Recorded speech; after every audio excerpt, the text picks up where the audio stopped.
This is Contractor Sense with Ruth King. Welcome to Contractor Sense. Here you discover ideas, tactics, news, and information that matters to your contracting business and you.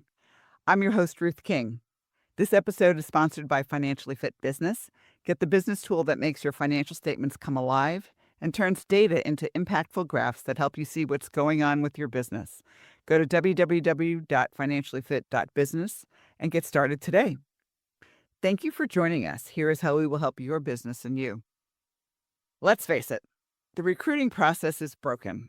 Everybody complains about not finding good employees, and many of you just settle, which can turn into a disaster or a nightmare. My guest today, Ryan Hogan, has been in the trenches. He's lived the real-world challenges contractors face as he grew his company to $50 million in revenues. Ryan knows the recruiting process is broken, and he'll give you ways to fix it. Ryan, welcome to Contractor Sense. Awesome. Thanks for having me, Ruth. Appreciate it. My pleasure. So tell me some of your stresses as you're trying to find people growing to 50 million. Oh, I mean, it was about I think what happened was, I mostly learned all the things not to do. And I'll tell you, probably maybe 90% of the time when I got hiring wrong with my last company, it's not because I was, illiterate and couldn't read a resume. It's not because I couldn't fact check some of the responses that the candidate gave me. It was really about culture fit. And so when I've gotten hiring wrong in the past, it's because that human, their value construct, their behaviors did not align with the organization. And that's not like, that sounds terrible. And it's not terrible. I'm not talking about the egregious people or things like that. It's just a matter of like, people have different values, organizations have different values. And the trick there is you've got to align those. And so that was probably one of the larger lessons from the last company. So you hired a bad apple and try to screw up the whole bunch, right? Many bad apples. But yes, yeah, that's exactly it. And like, that's one of the things people don't realize is like when you bring somebody in that does not fit with the culture, it's not just the it's not just the time that was invested into that human. It's not just the opportunity cost. It's not just having to redo the search. There is now a degradation of the entire culture across the entire enterprise. And I think all too often, like, that's lost. We're like, oh, $20,000 came out of my bank account over the last 5 months. Therefore, like, this bad hire cost me 20,000. No, like, I've had hires that have cost me millions in the past, and that's because the distraction and the degradation kind of across the enterprise was pretty significant. Yep. All right. So let's look at it then. What type of questions do you ask a potential employee to make sure they fit into the company's culture? Yeah, and so that really starts with the company. One of the things that we've done, and there's two things that changed my life. One was Vistage, which is a peer-to-peer Yep. CEO group, and the other Hmm. is something called EOS, the Entrepreneurial Operating System. And we self-implemented at my last company, and then eventually went and got an implementer. And one of the fundamentals of EOS is this thing called the VT, or the Vision Traction Organizer. And it's a collection of probably a lot of the common things that you think about: vision, mission. They call it core focus and niche. But one of those things is core values. And the organization must first understand what are the core values that are driving the behaviors and the actions to whatever's being achieved inside. So if the organization is going in the right direction, there's a certain set of values that are shared and collected across all of the humans inside that are driving that success. And then once you have that, what you're really doing is you're looking at candidates to make sure that their values align with the core values. And so one of the first things that we do is we don't want to show our hand quite yet, because especially, we focus primarily on sales roles, and salespeople are really good at talking. And so if you're just like, hey, one of our core values here is growth mindset, what does that mean to you? You're going to get a pretty standard response.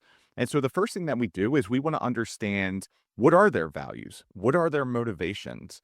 What are things that have happened in their past where those things have come to light, and we're looking for things like examples. And so once we identify, like, what do they value on a team, things like that, then we'll start to introduce the core values. And recruiting is really an intuition game. Like, you have to be able to read people, understand people. And so you're looking for different things that are happening as they're going through that core value. So you're looking for examples, you're looking for their face to light up, you're looking for some excitement, some passion, and you're looking for details in the examples that they're providing to make sure that this isn't a story that they're making up on the spot. Yeah, I started laughing because a client, not a client, but let's put it this way: when somebody who was in one of my classes has still a salesperson that generates $5 million a year in the heating and air industry, which is a lot, and he refuses to talk to him. The guy is an egomaniac. He will not fire him because he produces $5 million in revenue for the company. He lets everybody else in the company deal with him. But it's like he is the egomaniac of egomaniacs. That really and truly doesn't fit. But he's stuck between a rock and a hard place, according to him, because he can't lose $5 million in revenue. That's like in that story is not isolated. The amount of times that we hear stories that are similar to that, the hardest thing to do is terminate a high producer.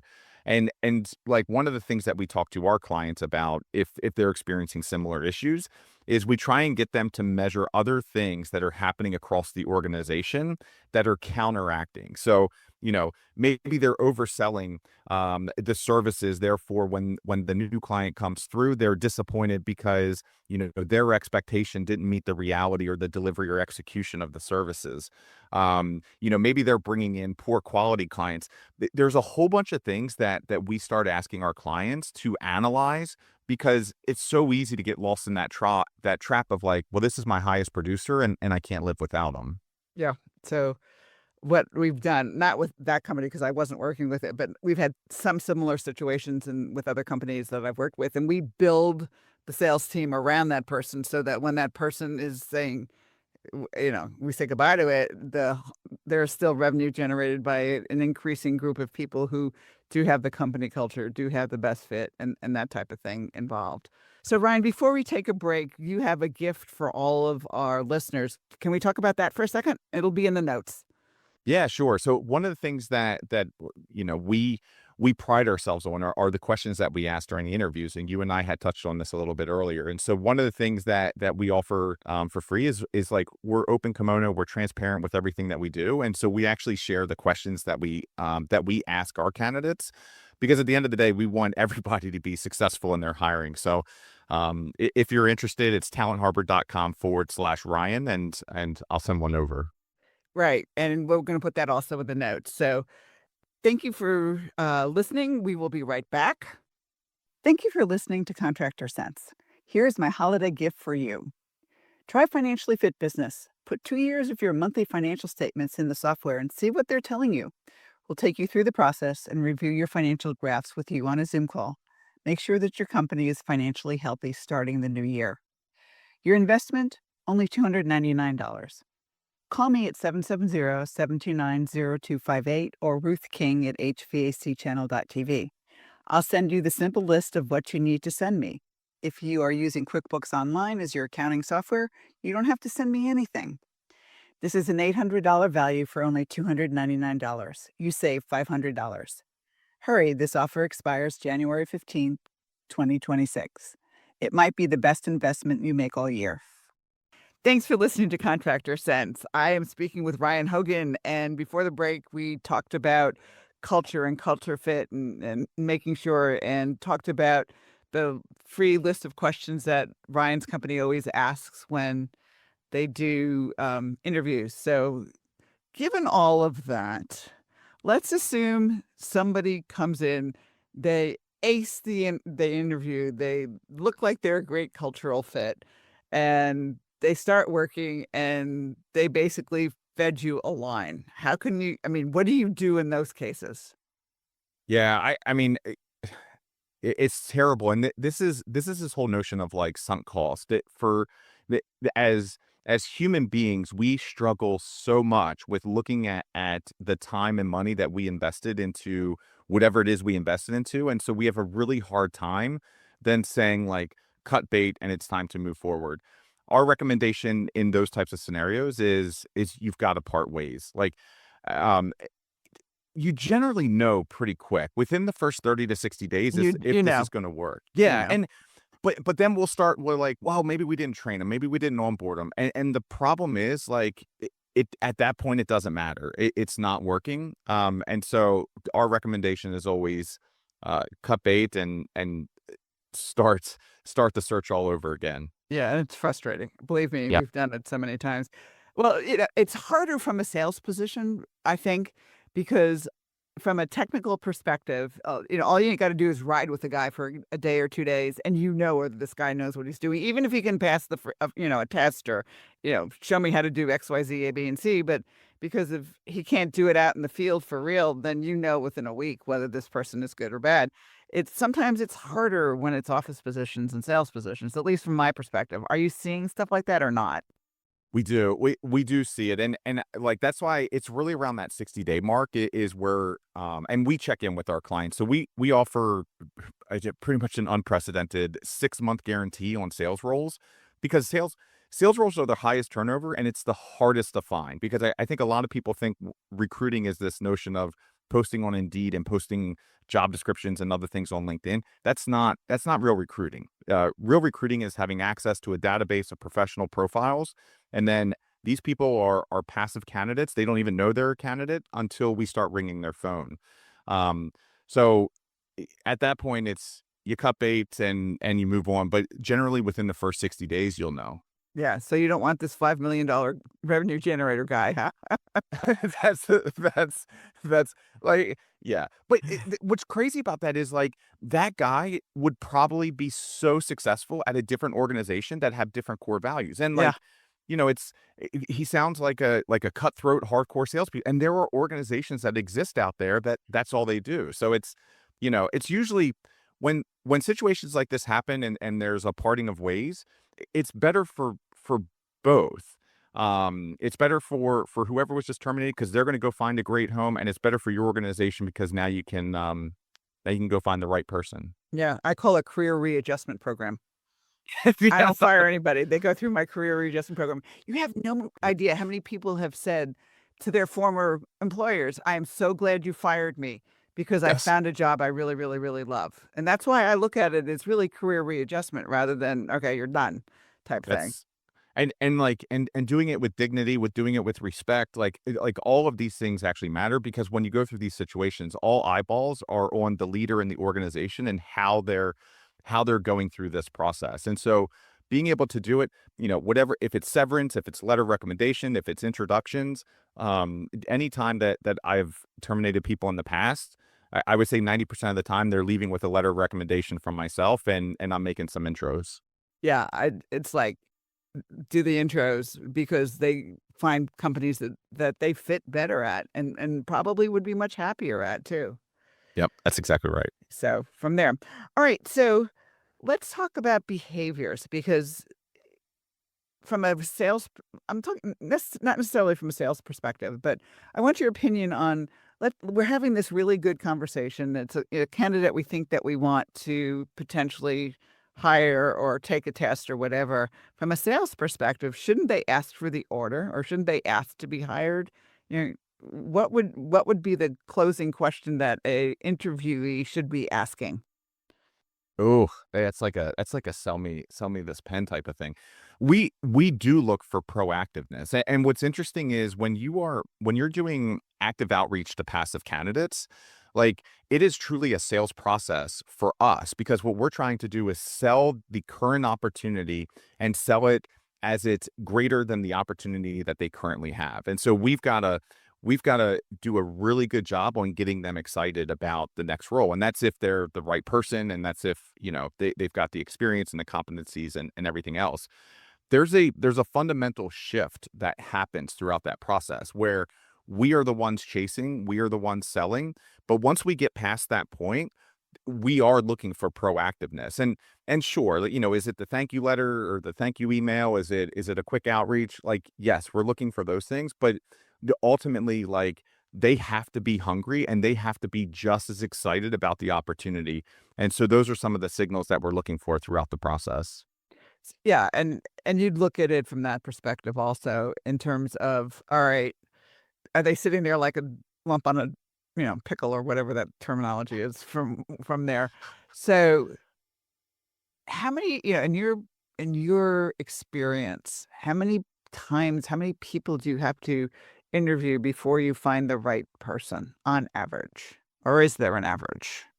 Yeah, it's quite a bit. So I'll give you our average funnel. So we operate on this program called Recruiting as a Service. So at my last company, we spent about $1 million on recruiting. I was like, this is the stupidest industry to ever exist. My business coach came to me as I was selling my last company, and he was like, "Hey, kid, you're not going to be able to sit still. Go pick your favorite line item. Go do that for a while." And and for me, it was everything about people except for that one line item. And I was like, I'm going to go do something different in there. So we developed this program called Recruiting as a Service, and essentially what it is, it's no contracts, no success fees, all the dirty stuff that comes with the used car, recruiting industry, Yeah, I get all you. that stuff. Yeah, and so we do have averages because what we're doing is when we have an active role, again, this is a sales process. It's very much a funnel. And so at the very top of the funnel, what do you have? You've got the prospects, you've got the candidates. What do you have at the very bottom of the funnel? You've got the people that have met all of the criteria that we're now sending to the clients. And on average, we're sending about one candidate to our clients each week. And that is, we've looked at probably somewhere between 200 to 300 professional profiles. Out of those 2 to 300, let's say 100 have qualified. Out of that 100, we've reached out to them and we've gotten the attention of 50 of them. Out of that 50, the first conversations, we were like, nope, disqualification for one reason or another. Now we're down to 20. And so this is just, we've gone from 300 to 20, and we haven't even started our own interview process. We've just done the initial outreach and a really quick call. And now we put them through first a core competency interview. So we want to know everything about their past, the numbers, growth, all of the experiences that they've had. And now we're down to, let's say, 8. And then we put them through a core values interview, which is some of the questions that I'm going to share with your audience. And out of that, we get 1. So it's like, start at 300, we get 50 initial conversations, 10 or less, we actually put through the full diligence. And then we've got 1 pristine candidate going to the client each week. Cool. All right. If somebody wants to get in touch with you, not through the gift, how do they do it? Yeah, easiest way is, and like, I'm an entrepreneur at heart. My last company was a murder mystery company. The company before that was a zombie run. So like, at my heart, I'm an entrepreneur, and so I love connecting with people. Even if you just want a soundboard, if you want to talk about talent, happy to trade war stories. Easiest way to find me: LinkedIn, Ryan Hogan. I think it's / Ryan E. Hogan. Or you can go to the website. All my information's there. talentharbor.com / Ryan. Very good. Ryan, thanks so much for being with us. Thanks for having me, Ruth. Appreciate it.